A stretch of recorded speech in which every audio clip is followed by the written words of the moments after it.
যমুনার তীরে যখন গিয়েছে, যারা নিত্য নিত্য স্নান করে, এই সখী, আরে এমন ধরনের কে আসছে দেখ না, বড্ড ভক্তিমতী বলে মনে হচ্ছে। সবাই একে অপরকে বলা বলি করতে করতে একজন যখন উঠেছে, যমুনায় জলকেলি করছিল, একজন উঠে সবে তীরের দিকে, তীরে উঠে আর যেই সেই ওই মহিলার দিকে তাকিয়েছে না, সে ঠক ঠক ঠক ঠক ঠক ঠক করে কাঁপছে। বলে, রে কাঁপছিস কেন? বলে, একবার তীরে উঠে আয়, তোরও কাঁপ লাগবে। বলে, কেন? বলে, মাধব ডাকাতের বউ আসছে, জীবনে কারুর সঙ্গে মিশতে দেয় না, এক্ষুনি তো আমাদের সঙ্গে এসে কথা বলবে, কারণ ও নারী, আমরা নারী।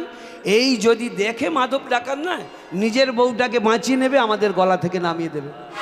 এই শুনেছে মা আমার যে আমার স্বামী তাহলে ডাকাত, অথচ যখন জিজ্ঞেস করি শুধু বলে নাইট ডিউটি যাচ্ছি। কি নাইট ডিউটি একবার? কিন্তু মা আমার সেদিনে বিন্দুমাত্র ভেঙে পড়েনি। কেন জানেন? আমাদের ঘরের মেয়ে বউরা হলে কি করতো? রইল ঝোলা চললো ভোলা। বাবা আমার ডাকাত দেখে বিয়ে দিয়েছে, আমি দরকার হলে গলায় দড়ি দিয়ে মরবো, কিন্তু এমন ডাকাতের ঘর করব না। কিন্তু আজকে সেই মা অত্যন্ত আনন্দিত। হে ভগবান, তুমি আমাকে পরীক্ষা করছো, তবে জেনে রেখো এ পরীক্ষায় হবে পদ্মাবতীর জয় হবে, তোমার পরাজয় হবে। সবাই আমাকে বলে আমি নাকি সতী নারী। ও হে পরশমণি, তোমার স্পর্শে যদি একটা লোহা যদি সোনা না হয়, তুমি কেমন পরশমণি? ও হে চুম্বক, তোমার আকর্ষণে যদি লোহা তোমার কাছে না আসলো, তুমি কেমন চুম্বক? সবাই আমাকে বলে সতী। এই সতী নারীর সান্নিধ্য পেয়ে একটা পুরুষ মানুষ, একটা অসৎ মানুষ যদি না সৎ হলো, আমি কেমন সতী? মা আমার মনে মনে ভাবছে আমার স্বামীকে ভালো পথে ফিরিয়ে আনবো, কারণ আমি তার রোগটা বুঝতে পেরেছি। যদি কোনো ডাক্তারের কাছে কোনো মানুষ তার লজ্জার মাথা খেয়ে যদি রোগের বর্ণনা দিতে পারে, ডাক্তার বাবুদের ডায়াগনস্টিকটা করার সুবিধা হয়, তাতে অল্প ওষুধ দিয়ে অল্প দিনের মধ্যে রোগ নিরাময় করতে পারে, তাহলে রোগ ধরতে পারে। যদি ঠিকঠাকভাবে খুলে বলি লজ্জার মাথা খেয়ে, তাহলে কিন্তু রোগ ডায়াগনস্টিকটা করতে সুবিধা হয়। এই কারণে মা আমার জানতে পেরেছে আমার স্বামী ডাকাত। আজকে মা কি গো ভাবছে যে আমার স্বামীকে আজকে সেবা দিয়ে তাকে আনন্দ করব, তার মন জয় করব, আর মন জয় করবার পরে তারপরে তার মন যখন জয় করব, কৃষ্ণ নামের বীজটা পুঁতে দেব। ব্যাস। আসবার সময় গোটাগত শাকসবজি এনেছে বন থেকে, ফেরবার সময়, কারণ প্রত্যেক দিন আলু সিদ্ধ ভাত খায়, বেশ 4-5টা ব্যঞ্জন তৈরি করেছে। হ্যাঁ, 4-5টা ব্যঞ্জন করেছে, ভালো করে করে স্বামীর জন্য। স্বামী ওঠো ওঠো ওঠো, সংসার সুখের হয় রমণীর গুণে, দেখুন কীরকম টেম্পারে। তা যাকে স্বামী বসো বসো বসো, খাও খাও খাও, সেবানো। হ্যাঁ রে পদ্মা, প্রত্যেক দিন তো শুধু আলু সিদ্ধ খাই, আজকের এতগুলো আইটেম করেছিস? বলে, স্বামী এতগুলো কোথায়, সব তো শাক দিয়ে, শাকের শুক্তো, শাকের চচ্চড়ি, শাকের ঝোল, শাক ভাতে, শাক সিদ্ধ, শাকের চাটনি, এই তো শাক দিয়ে করেছি, তো তুমি খাও তো দেখি। সারাটা রাত্রের জন্য তুমি তো আবার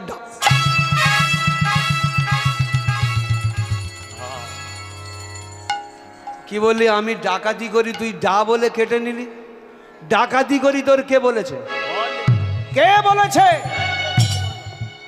ও তাই বলে বোধহয় ভয় হচ্ছে তোমার ছেড়ে, আমি তোমার ছেড়ে চলে যাব, তাই না? শোনো, জাত বংশের মেয়ে, আমি জাত বংশের মেয়ে, আমি তোমাকে বলছি আজ থেকে 8টার মতো জুড়ে থাকবো। আচ্ছা তুমি কটা থেকে ডাকাতিতে লাগো? বলছে ডাকাতিতে লাগি তো 10:30টা 11টা এরকম। আর ফেরো কখন? বলে ফিরি তো 3টে 4টে। আজকের থেকে বলে দিচ্ছি, সন্ধে 6টায় লাগবে, সকাল 6টায় ফিরবে, যদি মনে হয় আরও 2 ঘন্টা ওভার টাইম করে ফিরবে। বলে পদ্মা তুই কি বলছিস? আমার সঙ্গে বিদ্রুপ করছিস না তো? বলে মাথা খারাপ নাকি? কাল সকাল থেকে বেরোবে, আমি বলছি কাল দরকার হলে সন্ধ্যে থেকে বেরোবে, সকাল 6টায় ফিরবে। বলে আগে খাও। খেয়েছে। স্বামী একটুখানি সৌতো পাটি বেঁধি, তুমি যে ডাকাতি করো আমায় বলনি কেন? আরে তুমি ডাকাতি করো আমার গর্ব করাও, গর্ব হওয়া উচিত। কীরকম দেখেছেন, মানে টপে তুলে দিচ্ছে, টুক করে মইটা কেড়ে নেবে। হ্যাঁ, তুমি যে ডাকাতি করো আমার গর্ব করা উচিত। তোমার ভয়ে 12টা 14টা জেলার লোক সিটিয়ে থাকে সব সময়, আমি তার স্ত্রী। একটু সৌ পাটি বেঁধিচ্ছে। বেশ কিছুক্ষণ সেবা পেয়েছে তো মনটা দুর্বল হয়ে গেছে। স্বামী ঘুমিয়ে পড়েছো গা? না রে পদ্মা, ঘুমায়নি। অন্যান্য দিন সবসময় ঠেটিয়ে কথা বলে, আজকে সেবা পেয়েছে। স্বামী ঘুমিয়ে পড়েছো? না রে পদ্মা, ঘুমায়নি। কিছু বলবি? হ্যাঁ স্বামী বলছিলাম। তা বল, আচ্ছা স্বামী তুমি প্রত্যেক দিন এই পথ দিয়ে ডাকাতি করতে যাও না? হ্যাঁ। আজকে এই পথ দিয়ে যেতে পারো না, গেলে লাভ? না, লাভ লোকসান কিছু নয়, ওই আমাদের বাবুদের ওখানে গান হচ্ছে হরিনাম আর। না না, তোমার শুনতে বলিনি, শুধু ওই পথ দিয়ে চলে যাবে। যেই বলেছে পুরো একদম মটকা গরম, হরিনামের ওপরে তার অ্যালার্জি আছে না। আর না কহবি অমন বচন, আর না কহবি অমন বচন, আর না কহবি অমন বচন, কহবি যদি অমন কথা আমি তোরে দিব বিসর্জন। আর না কহবি অমন বচন, আর না কহবি অমন বচন, কহবি যদি অমন কথা তোরে দিব বিসর্জন। আর না কহবি অমন বচন, আর না কহবি অমন বচন। ওই পাষাণ কৃষ্ণ, ওই ভণ্ড কৃষ্ণ, ওই লম্পট কৃষ্ণের নাম আমার সামনে কোনোদিন করবি না। আর যদি একটা দিনের জন্য করিস, এই দ্বিতীয় দিন হয়ে গেল, এই তৃতীয় দিনের জন্য যদি করিস ওই পাষাণ লম্পট ভণ্ডটার কথা, তাহলে জীব ধরবো ধারালো অস্ত্র দিয়ে কেটে নিয়ে তোকে চিরদিনের মতো বোবা করে দেব। আচ্ছা স্বামী, একটা কথা জিজ্ঞেস করব, আচ্ছা তুমি এই যে কৃষ্ণের উপরে এত রাগ কেন? কৃষ্ণ তোমার কি ক্ষতি করেছে? আগে বল, তুই আমায় কি ক্ষতি করেনি সেটা বল, আমি তো শুনতে চাইছি। তুই শুনতে চাইছিস? তবে জানিস পদ্মা, আমার মনের হাজার দুঃখ ব্যথা বেদনা লুকিয়ে আছে বুকের মধ্যে, কিন্তু কোনোদিন কারোর কাছে খুলে বলতে পারিনি, শোনবার মতো মানুষ পাইনি। আজকে যখন তুই শুনতে চাইছিস তবে তোর কাছে আমি বলছি। জানিস আমি তখন ছোট্ট মাধব ছিলাম, আমার মা রাধা মাধবের সেবা করেছে আজীবন। সেই মাটা রাধা মাধবের সেবা করতে করতে যখন দুরারোগ্য ব্যাধিতে আক্রমণ হলো, তখন সেই আমি প্রত্যেকটা ডাক্তার বদ্যির কাছে গিয়ে বলেছিলাম, ডাক্তারবাবু আমার মার প্রাণ ভিক্ষা দাও। শুদ্ধ আমার অর্থ নেই বলে সবাই আমাকে কুকুরের মতো তাড়িয়ে দিয়েছে, মার হাত গায়ে হাত দেয়নি। তারপরে আমি কি করেছিলাম জানিস? আমার মা যে আশৈশব কাল হতে রাধা মাধবকে সেবা করতো, তার কাছে আমি গিয়ে মাথা ঠুকেছিলাম, বলেছিলাম, রাধা মাধব, যার কোনো কুল থাকে না সে যদি তোমার কাছে আসে তাকে নাকি তুমি কুল দাও। আজকে আমার কেউ নেই, মা ছাড়া জগতে আমি অনাথ হয়ে যাব, পথের ভিখারি হয়ে যাব, কাঙাল হয়ে যাব, আমার মাকে তুমি বাঁচিয়ে তোলো। সেদিন তোর ওই রাধা মাধব শুনেছিল আমার কথা, আমার মাকে আমার বুক থেকে নিয়ে চিরতরে সে শান্তি পেয়েছিল। দয়াল ভেবে পাদ ঠাকুরের কাছে মার জীবন চেয়েছি দান। দয়াল ভেবে ঠাকুরের কাছে মার জীবন চেয়েছি দান। দয়াল ভেবে ওই ঠাকুরের কাছে মার জীবন চেয়েছি দান। সেদিন পাথর হয়ে চুপ করেছিল, দেয়নি কথায় কান। তাই মারানো ব্যথাই আমার, মারানো ব্যথাই আমার এ পথ করেছে দান। আর না কহবি অমন বচন, আর না কহবি অমন বচন, কহবি যদি অমন কথা আমি তোরে দিব বিসর্জন। আর না কহবি অমন বচন, আর না কহবি অমন বচন।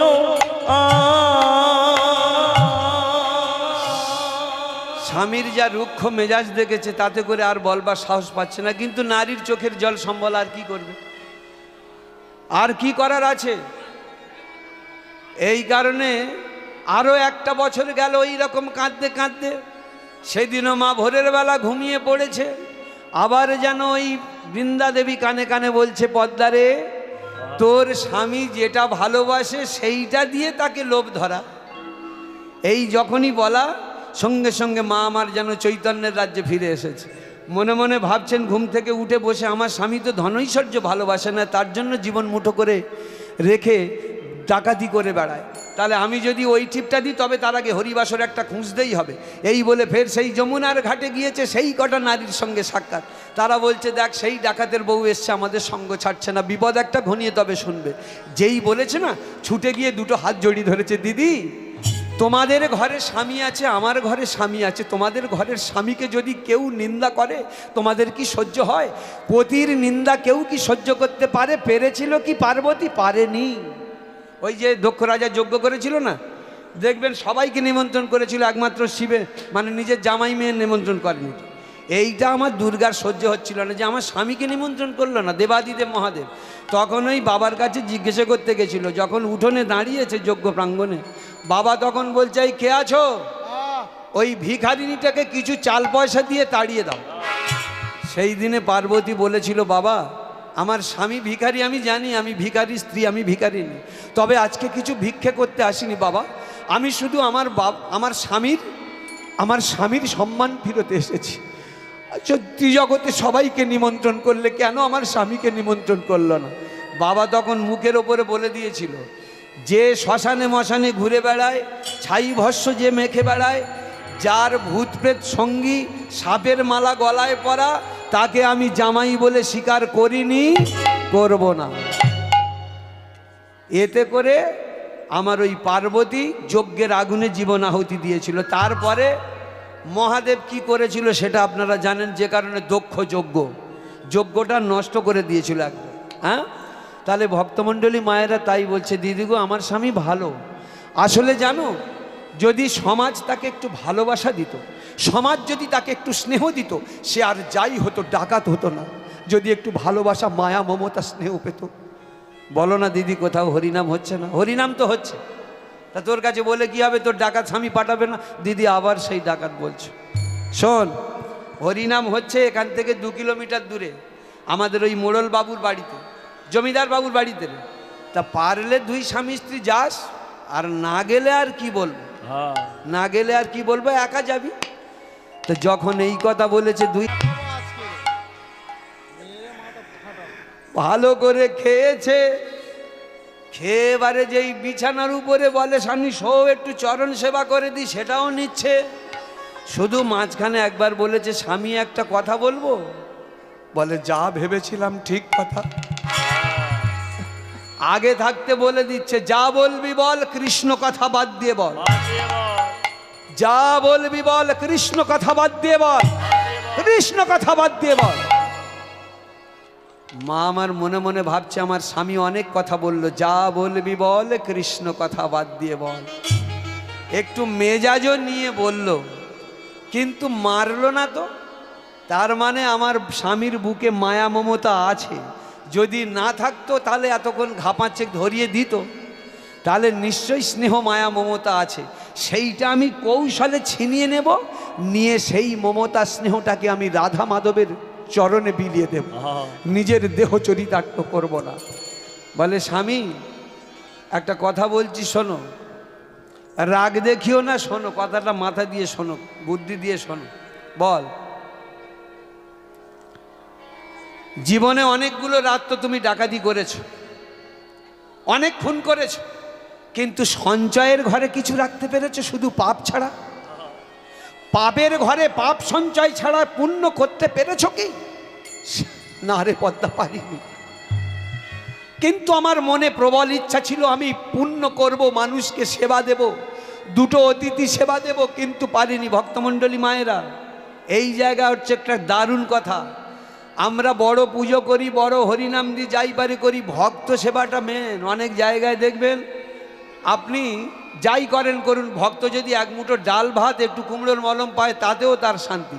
এমন এমন কিছু বহু লোক আছে যারা দূর দূরান্তে থেকে আসে গান শুনতে, আবার অনেক পাগল ছাগল আসে, তারা ইচ্ছা করে কি ওখানটা হরিনাম হচ্ছে, আমার তো দেবার কেউ নেই, 2 যদি খাওয়া পাই, অতৃপ্ত আশা নিয়ে আসে। তারা এসে যদি 2 সেবা পায় না, ভগবান সন্তুষ্ট হয়। আপনার বাড়ির পাশে সেই বড় লোকটা প্রত্যেক দিন যা ভাত বেশি হয় ড্রেনে ফেলে দেয়, সেই সময় সেই গরিব দুঃখী ছেলেটা তার মার কাছে বলছে, মা কালকে তো রাত্রে খেতে দাওনি, ওই দুটো ভাত চেয়ে দাও না মা, আমি আর সহ্য করতে পারছি না। মা বলছে, খোকারে ওরা বড় লোক, আমাদের তাড়িয়ে দেবে, দেবে না, ফেলে দেবে। সেই সময় সেই বড় বাবুর গিন্নি বলছে, এই যে ছেলেটা কাঁদছে, দাও না ভাত কটা দাও না, কেন টেনে ফেলছো, এই চুপ করো, এরা ছোট লোক, আজকে যদি দাও কালকে তোমার বাড়ি লাইন ফেলবে কুকুরের জাত। যত বড় দুর্গা পুজো করো, যত বড় কালী পুজো, সব ভস্যে ঘি ঢালা হয়ে গেল। বলো কি তোমার ক্ষতি, জীবনের অথই নদী পার হয় তোমাকে ধরে, দুর্বল মানুষ যদি। বলো কি তোমার ক্ষতি, জীবনের অথই নদী পার হয় তোমাকে ধরে, দুর্বল মানুষ যদি। বলো কি তোমার ক্ষতি, জীবনের অথই নদী পার হয় তোমাকে ধরে, দুর্বল মানুষ যদি। বলো কি তোমার ক্ষতি, জীবনের অথই নদী পার হয় তোমাকে ধরে, দুর্বল মানুষ যদি। মানুষ যদি সে না হয় মানুষ, দানব কখনো হয় না মানুষ। মানুষ যদি সে না হয় মানুষ, দানব কখনো হয় না মানুষ। মানুষ যদি সে না হয় মানুষ, দানব কখনো হয় না মানুষ। মানুষ যদি সে না হয় মানুষ, দানব কখনো হয় না মানুষ। মানুষ যদি সে না হয় মানুষ, দানব কখনো হয় না মানুষ। যদি দানব কখনো হয় মানুষ, লজ্জা কি তুমি পাবে না ও বন্ধু। মানুষ মানুষের জন্যে, জীবন জীবনের জন্যে একটু সহানুভূতি কি মানুষ কি পেতে পারে না ও বন্ধু। মানুষ মানুষের জন্যে, জীবন জীবনের জন্যে একটু সহানুভূতি কি মানুষ পেতে পারে না ও বন্ধু। মানুষ মানুষের জন্যে, মানুষ মানুষের জন্যে, মানুষ মানুষের জন্যে।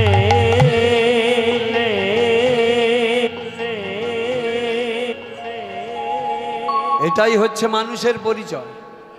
আরে যেটা এখনকার দিনে দেখবেন, অনেক সময় ফেসবুকে দেখতে পাই, অনেক ছেলে এক জায়গা হয়ে তারা কি করেছে, যে সমস্ত কাজ বাড়িতে বেশি খাদ্য খাদক বেশি হয়, তারা ওইটার নাম্বার দিয়ে রেখেছে, কালেকশান করে ওরা নিয়ে যায়, যেটা ফেলে দেবে কালেকশান করে নিয়ে ওরা ওই দুস্থ পরিবারদের খাওয়ায়। এটা খুব একটা ভালো প্রচেষ্টা, এরা ফেসবুকে নাম্বার দিয়ে রেখেছে, যাকে এটা খুব ভালো প্রচেষ্টা। তো আমার ফেলে দেওয়ার থেকে যদি একটা মানুষ জীবন বাঁচে, সেটাই তো ভালো।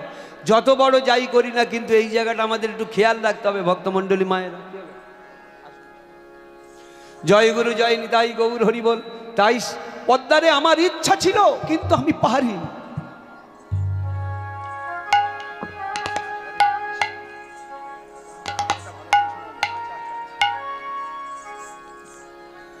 পদ্মারে আমার ইচ্ছা ছিল, কিন্তু কোনোদিন তা পূরণ হয়নি। সেই পূরণ হওয়ার দিন তোমার কাছে আসছে। কিরে পদ্মা, এত রাত তো তুমি চুরি ডাকাতি করে বেরিয়েছো, এত রাত তো তুমি চুরি ডাকাতি করে বেরিয়েছো, কিন্তু স্বামী আমার কথা শুনে একটা রাত্রের জন্য ডাকাতি করতে যেতে পারো? তুমি চিরধনে ধনী হয়ে যাবে, তুমি রাজা হবে, আর আমি তোমার রানী হব। পদ্মা, ওরে বল না একবার, এতগুলো রাত আমি দিতে পেরেছি, আর একটা রাত্রের জন্য দিতে পারবো না? কোথায় গেলে আমি রাজা হব, তুই রানী হবি? বল না স্বামী, যে কথাটা বলবো সেই কথাটা শুনলে তুমি আমার মারবে না তো? বলে, দেখ দেখ, তুই আমার রাজা হওয়ার গল্প শোনাচ্ছিস, আমি মারবো কেন?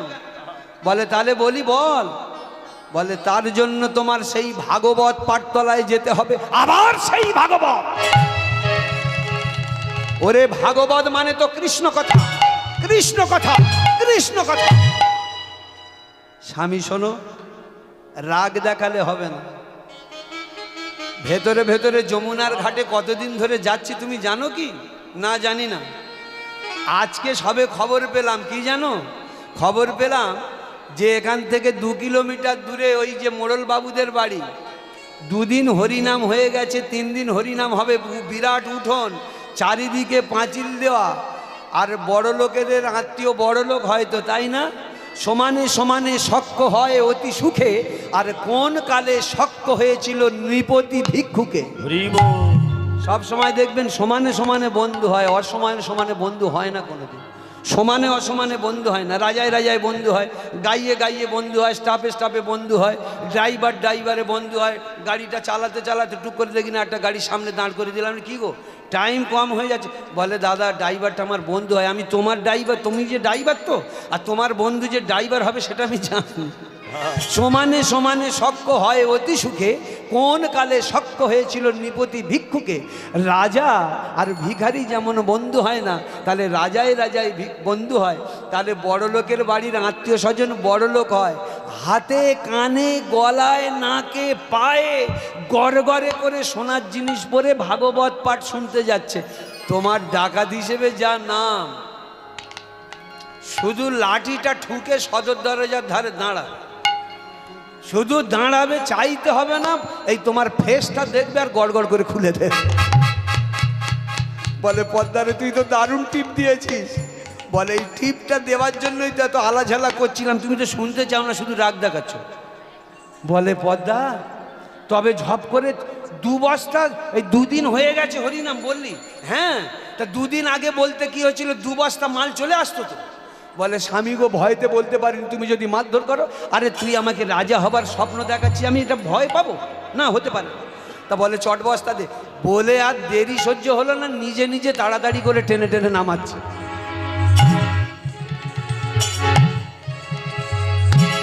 নেমে সবে উঠোনে পা দিয়েছে, আর এমন সময় বলছে স্বামী দাঁড়াও। আবার দাঁড়াবো কেন?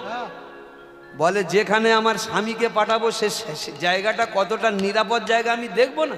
আমি নিজে দেখে এসছি, দেখেছিলাম সব ঠিকঠাক আছে। জানো স্বামী, বিরাট উঠোন, প্রচুর ভক্ত হয়, প্রচুর জিনিসপত্র পরে আসে। তবে ব্যাপারটা কি, এই যে সদর দরজার মুখ থেকে ঢোকাচ্ছে না, ওই জায়গাটা তোমার মতো গোটা 5 সাথে লম্বা চওড়া লোক দাঁড়িয়ে আছে, তাদের হাতের সব লাঠি আছে, ওদেরকে লাঠিয়াল বলে, সবাইকে ঢুকতে দিচ্ছে না, ওখানেই তো ছাঁকনি হচ্ছে। বলে মানে যারা ভক্ত সেজে যায় তাদের ঢুকতে দিচ্ছে, যারা ভক্ত সেজে যায় না তাদের লাঠি মেরে তাড়িয়ে দিচ্ছে। বলে আচ্ছা কি করে ভক্ত হব সেই কথা বল, এই ক্যাশে লেগেছে, বুঝতে পেরেছে? তবে ভক্ত হব কি করে আগে সেই কথা বল। লরিখানে গেরুয়া বসন কিনে আনবো? ওহ বাবারে, মাথা খারাপ করে দেবে তো লোকটা। এই যারা বসে বসে হরিনাম শুনছে, এরা কি সব গেরুয়া বাসন পরে বসে আছে নাকি? আরে ভক্তটা কি করে হব বলবি তো। বলে সেটা তো বলতে চাচ্ছি, এত উতলা হচ্ছিল কেন জিনিসপত্র শুনে? বলে শোনো, যারা যাচ্ছে হরিনাম বলতে বলতে যাচ্ছে, তাদের ভক্ত করে ঢুকিয়ে নিচ্ছে ভক্ত ভেবে, আর যারা হরিনাম বন্ধ করে যাচ্ছে তাদের বেধড়ক লাঠি মেরে পার করে দিচ্ছে। বলে বুঝতে পেরেছি, তার মানে তুই আমাকে ঘুরিয়ে পেঁচিয়ে হরিনাম শেখাচ্ছিস। বলে না গো স্বামী, ওটা না। ব্যাপারটা কি জানো, এই হরিনামটাই তোমার টিকিট। এই টিকিটটা সদর দরজার ধারে একটুখানি দেখাবে, তোমার ভেতরে ঢুকিয়ে দেবে। এইবারে তুমি হরিনাম বন্ধ করে দিয়ে তোমার রূপ ধরো না, তারপরে যা হয় দেখবে, বা সব গড়গড় করে খুলে দেবে। তা বলে হ্যাঁ রে পদ্মা, তাহলে হরিনামের ভাষাটা কি? হ্যাঁ, ছোট্ট ছোট্ট পায়ে চলতে চলতে ঠিক পৌঁছে যাব, এই ছোট্ট ছোট্ট পায়ে চলতে চলতে ঠিক পৌঁছে যাব, এই ছোট্ট ছোট্ট পায়ে চলতে চলতে ঠিক পৌঁছে যাব, এই ছোট্ট ছোট্ট পায়ে চলতে চলতে ঠিক পৌঁছে যাব। ওই চাঁদের পাহাড় দেখতে পাবো, ওই চাঁদের পাহাড় দেখতে পাবো, ওই চাঁদের পাহাড় দেখতে পাবো। এই ছোট্ট ছোট্ট পায়ে চলতে চলতে ঠিক পৌঁছে যাব, এই ছোট্ট ছোট্ট পায়ে চলতে চলতে ঠিক পৌঁছে যাব, ঠিক পৌঁছে যাব, ঠিক পৌঁছে যাব। তাহলে প্রথম সময়টা কি হলো, হরিনাম শিখবো। দ্বিতীয় সময়টা কি হলো, হরিনামের বাণীটা কি?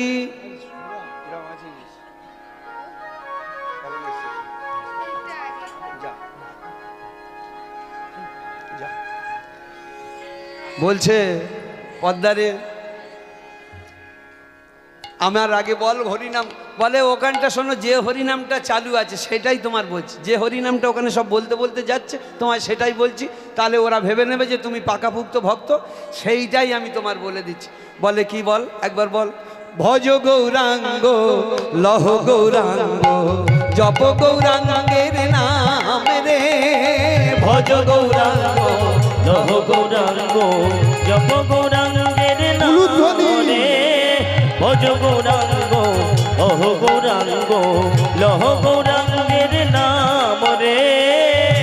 যে জনা গৌরাঙ্গ ভজে সে হয় আমার প্রাণ রে, যে জন গৌরাঙ্গ ভজে সে হয় আমার প্রাণ রে, যে জনা গৌরাঙ্গ ভজে সে হয় আমার প্রাণ রে, ভজ গৌরাঙ্গ লহ গৌরাঙ্গ লহ গৌরাঙ্গের নাম রে, ভজ গৌরাঙ্গ লহ গৌরাঙ্গ কহ গৌরাঙ্গের নাম রে, ভজ গৌরাঙ্গ কহ গৌরাঙ্গ লহ গৌরাঙ্গের নাম রে। আর প্রভাতে গোরার নাম পূর্ণ হবে মনস্কার, প্রভাতে গোরার নাম পূর্ণ হবে মনস্কার, প্রভাতে গোরার নাম পূর্ণ হবে মনস্কার, প্রভাতে গোরার নাম পূর্ণ হবে মনস্কার, জাগিয়া লহ গৌরের নাম রে, ভজ গৌরাঙ্গ কহ গৌরাঙ্গ লহ গৌরাঙ্গের নাম রে, ভজ গৌরাঙ্গ কহ গৌরাঙ্গ লহ গৌরাঙ্গের নাম রে, ভজ গৌরাঙ্গ কহ গৌরাঙ্গ লহ গৌরাঙ্গের নাম রে, ভজ গৌরাঙ্গ কহ গৌরাঙ্গ কহ গৌরাঙ্গের নাম রে। আমার একদম পুরো মুখস্থ হয়েছে, ভজ গৌরাঙ্গ কহ গৌরাঙ্গ লহ গৌরাঙ্গের নাম রে। ওরে আরো দু চারটে বস্তা বেশি করে দে, মানে চোরের মন ঠিক মোচকার দিকে পড়ে আছে, বুঝতে পেরেছি? আরো দু চারটে বস্তা দে। বলে স্বামী বেশি বস্তা নিতে গেলে ভুলে যাবে তো। বলে গড় গড় করে বলবো, যে নাম রক্তের মধ্যে মিশিয়ে নিয়েছি, এই হচ্ছে ব্যাপার। দেহ মন প্রাণ দিয়ে যে নাম ধরে রেখেছি সে নাম ভুলবো না, এটা ঠিক কথা। তখন ভক্তমণ্ডলী মায়েরা প্রচণ্ড সংসারের অভাব ছিল, কিন্তু পড়াশোনাটা সেই সময় ভালো হয়েছিল। যখন সুখ আসলো তখন পড়াশোনাটা কমে গেল, বুঝতে পারছেন? মানে আমার কথা বলছি না, আমি এখন 16 আনা পড়াশোনা করি, কারণ গানের অফ সিজন যখন হয় আমাকে প্রচুর পড়াশোনা করতে হয়। কিন্তু আমাদের ছেলেগুলো না, এই মনে হয় 21 বছর মতো বয়স হয়েছে, সে রাত দিন খাচ্ছে আর 8টা 9টা পর্যন্ত ঘুমোচ্ছে। ঘুমিয়ে থেকে ওই যে কম্পিউটারটা নিয়ে বসলো, আর দুতলা থেকে মোটে নামে না। ওর মা যদি বলে খোকা একটাই তো ছেলে, তুই একলা ছেলে একলা মেয়ে, যদি বলে বাবু একটুখানি এইটুকুনি একটুকু আমার হেল্প করে দে, বলে আমি পারবো না। মানে ওই যে কম্পিউটার নিয়ে বসলো, এখন সেই 11টা পর্যন্ত আর কম্পিউটার থেকে তোলা যাবে না। ওই রাত দিন কি টিপি করছে, বিভিন্ন রকম কোর্স করছে। তা যাকে এরা হচ্ছে আদরে আদরে মানুষ, 5 টাকা চেয়েছে 50 টাকা হাতে পেয়েছে। এরা ঠিক আমাদের কষ্টটা দুঃখটা বুঝতে চায় না, বুঝতে পেরেছেন? যারা মন দিয়ে ধরে তারাই তো জায়গায় যেতে পারে, ঠিক জায়গায় যেতে পারে। তাহলে এখন মন দিয়ে ধরেছি, আমার সারা রক্তে মিশিয়ে নিয়েছি, এটা হতে পারে না, এটা আমি ভুলবো না। তা বলে স্বামী তবে যাও। এই যাচ্ছে, যেতে যেতে যেতে যেতে আর যখন কিনা প্রায় জমিদার বাবুর বাড়ির কাছাকাছি গিয়েছে, তখন বেলা 3টে 3:30 বাজে, এখন একটু বেলা আছে। তা বলে দেখি একটুখানি বসে জিরিয়ে নিই, একটুখানি বসে জিরিয়ে নিই দেখি, কারণ এখন ওই লোকগুলো ঠুকঠাক করে 2-1 জন যাচ্ছে। তা যখন বসেছে জিরোতে, এইবার জিরোতে বসে ঘুম এসে গেছে, সবে একটু চোখটা ঢুলু, এমন সময় দেখে না পিছন থেকে বেশ 16-18টা জন একসঙ্গে নবুর পরে গেলে যেরকম আওয়াজ হয়,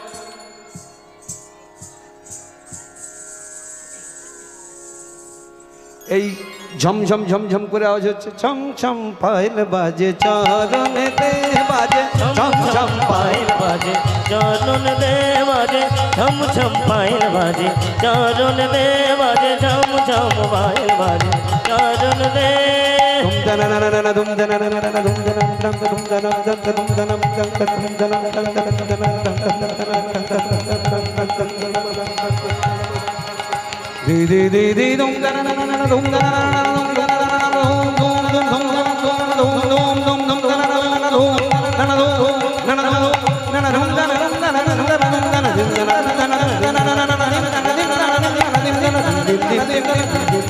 ছম ছম পায়েল বাজে চরণ দে বাজে ঝম ঝম পায়ের বাজে চরণ দে বাজে ঝম ঝম পায়ের বাজে ঝম ঝম ঝম ঝম ঝম ঝম পায়ের বাজে চরণ দে। বলছে এই যখন 15-16 জনের নপুরের আওয়াজ পেয়েছে মাধবের যেন একটু ঘুমটাই হয়েছে। বলে দেখি পিছন থেকে আওয়াজ হয় কি। সবে মাত্র যেই পিছনে তাকিয়েছে দেখছে কি জানেন, সবে পিছনে তাকিয়েছে দেখছে 15টা-16টা বউ পদ্মা যা বলেছিল ঠিক ঠিক মিলে গেছে, হাতে কানে গলায় নাকে পায়ে গড়গড়ে করে পড়ে আসছে। ধরবো? আবার বলে না না ধরবো কেন, মারি তো গন্ডার লুটি তো ভান্ডার, পুরো উডনটা ভর্তি হয়ে যাক না, পুরো উডনটাকে ধরে নেবো। আজকের এমন ধরা ধরবো সারা জীবন আর ডাকাতিতে বের হবো না। হ্যাঁ, এই ভাবনা তার মনে ঢুকে গেছে। এইবারে আরও যা করতে করতে কখন সন্ধে হয়ে গেছে মাধবের টের পায় না। এইবারে যখন সন্ধে হয়েছে বুঝতে পারলো, বলে দেখি একবার চারিদিকে লক্ষ্য করে, যদি ওখানে কোনো মাটির পাঁচিল তো ফাটা ফাটা গর্ত টর্ত থাকে সেখান থেকে চোখ লাগিয়ে দেখবো, দেখে এইবারে আক্রমণ করব। এই বলে চারিদিকে ঘুরে বেড়াচ্ছে অন্ধকারে।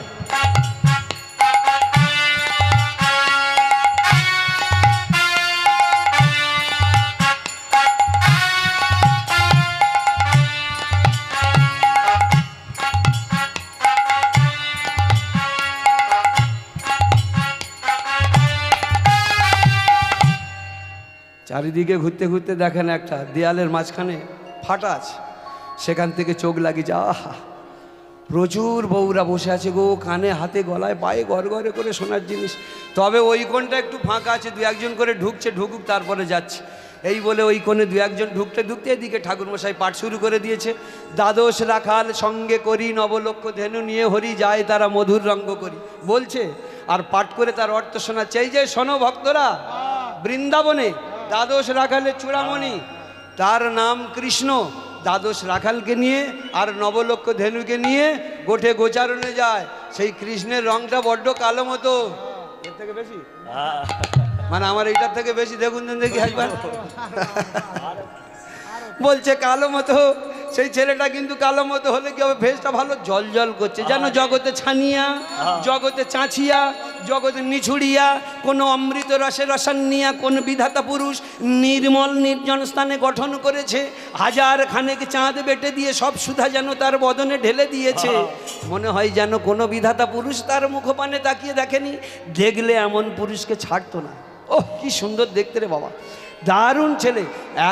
মানে নবলক্ষ ধেনু আর দ্বাদশ রাখালকে নিয়ে বনে যায়, বুঝতে পেরেছো?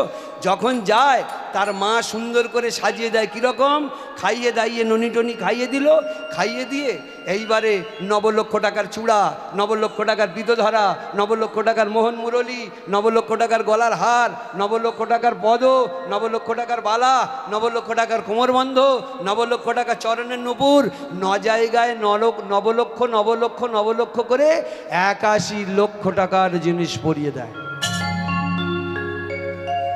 এ মাধব শুনছে আর লুচির মতো ফুলছে, বলে ও সর্বনাশ, এ তো 81 লক্ষ টাকার জিনিস একটা ছেলে পরে গরু চড়াতে যায়। আমি বেকার বেকার এই বউগুলোকে কেন ধরতে যাচ্ছি? এ তো রিস্ক বেশি, জিনিস কম। কারণ এই বউগুলোকে ধরলে কত পাবো? 2000, 2 লাখ, 5 লাখ, 10 লাখ, 20 লাখ, এর বেশি নয়, কিন্তু রিস্ক বেশি। এমনি আমি নারীর ওপরে কিছু বলতে পারি না। যদি 20-50টা বউ আমাকে ঘিরে ধরে মাথায় জুতো পেটা করবে, দাঁড়িয়ে দাঁড়িয়ে মার খাবো, যেহেতু তাদের ওপর কিছু বলতে পারি না।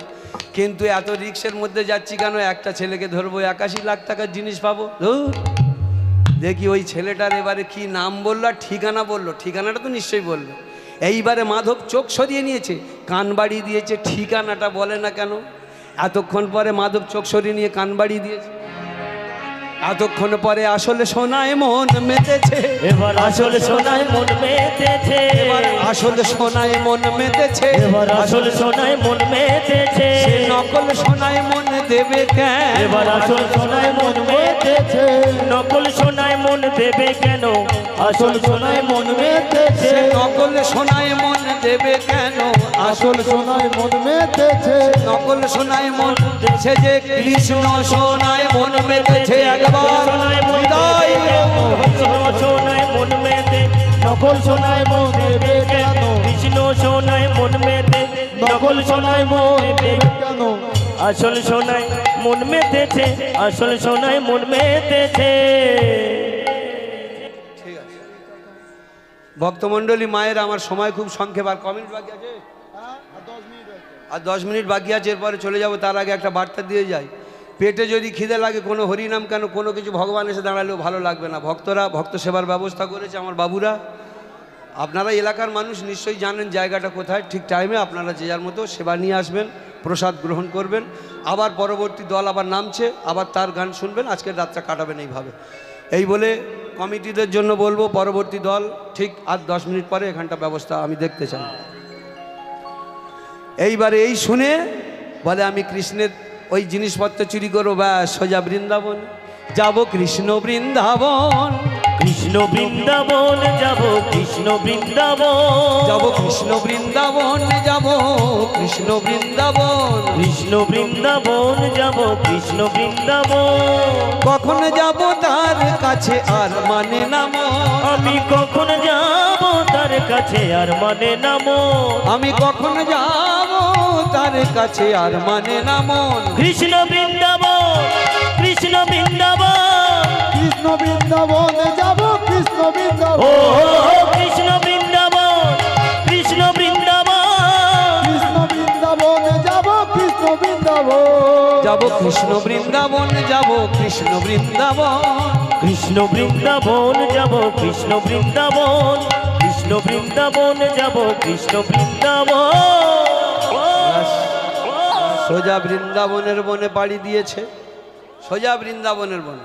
আর কোনো ফিরে আসার গল্প না, ওই কৃষ্ণের ধরব। একদম ছুটতে ছুটতে ছুটতে 18 দিন অতিবাহিত।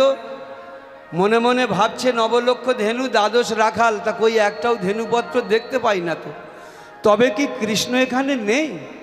আমি কি ঠিক বৃন্দাবনে আসতে পারিনি? এই বলে যখন আরও খানিকটা গিয়েছে, দেখছে একটা বিরাট নদী, তখন বুঝতে পারলো যে আমার গন্তব্যস্থান শেষ হয়ে গেছে। এরপরে নদী যখন এখনো বৃন্দাবন দেখতে পাচ্ছি না, তখন ওই ঝরঝর করে কেঁদে ফেলেছে, কৃষ্ণ রে কৃষ্ণ,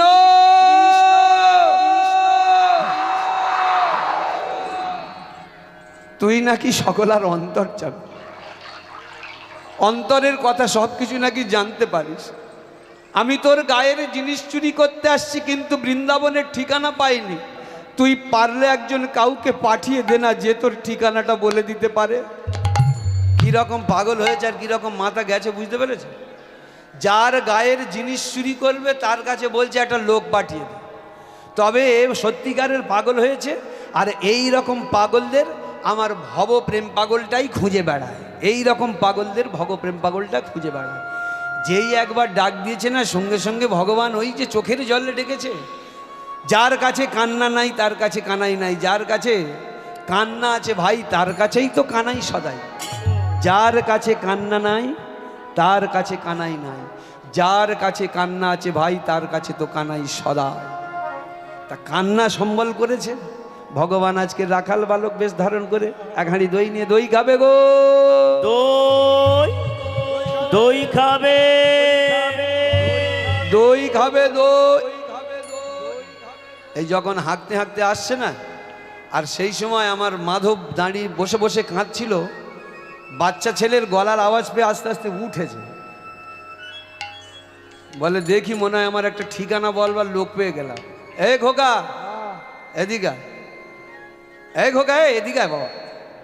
বাহ, ছেলেটা আসছে কি সুন্দর, অঙ্গের যেন 6টাখানা কি জগৎ ছানিয়া নিচুড়িয়া যেন একবার তৈরি করেছে। ছেলেটা কালো মতো দেখতে, কিন্তু কি সুন্দর দেখতে দেখো, মনে হয় যেন মন প্রাণ জীবন যৌবন সব ওই চারণে সঁপে দিই। এ খোকা, কাছে এসেছে। তোর মাথায় কি? বলছে দইয়ের হাঁড়ি। তোর মাথায় কি? বলছে দইয়ের হাঁড়ি। এই নামা নামা নামা নামা। তোর নাম কি? বলছে আমার নাম, আমার নাম। আগে বল তোর নাম কি? বলে ভেবেছিলাম তুই ছোট ছেলে, তোর মুখে তো 16 আনা বীজ দেখতে পাচ্ছি, 16 আনা বীজ দেখতে পাচ্ছি তো। বলে এই দেখ, আমার সামনে দাঁড়াবার ক্ষমতা নেই কারুর, 14টা জেলার নাম করা ডাকাত, আর তুই আমাকে তুই দঙ্কার করছিস। বলছে ভক্তমণ্ডলী মায়েরা, যখন এই কথা বলেছে তুই আমার সামনে দাঁড়াবার এই স্পর্ধা পেলি, তা বলে বলতে হবে, না হলে আমি বলবো না ঠিকানা। বলে তবে শোন, আমার নাম ডাকাত মাধব। আচ্ছা, এই বলে ভগবান আজ সমহিমায় দেখা দিচ্ছে। বলে তোর আর অত টেনশন করতে হবে না, চিন্তা করতে হবে না, ভগবান আজ সমহিমায় দেখা দিয়েছে। ভক্ত আর ভগবানের মিলন হইল, ভক্ত আর ভগবানের মিলন হইল, ভক্ত আরে ভগবানের মিলন হইল।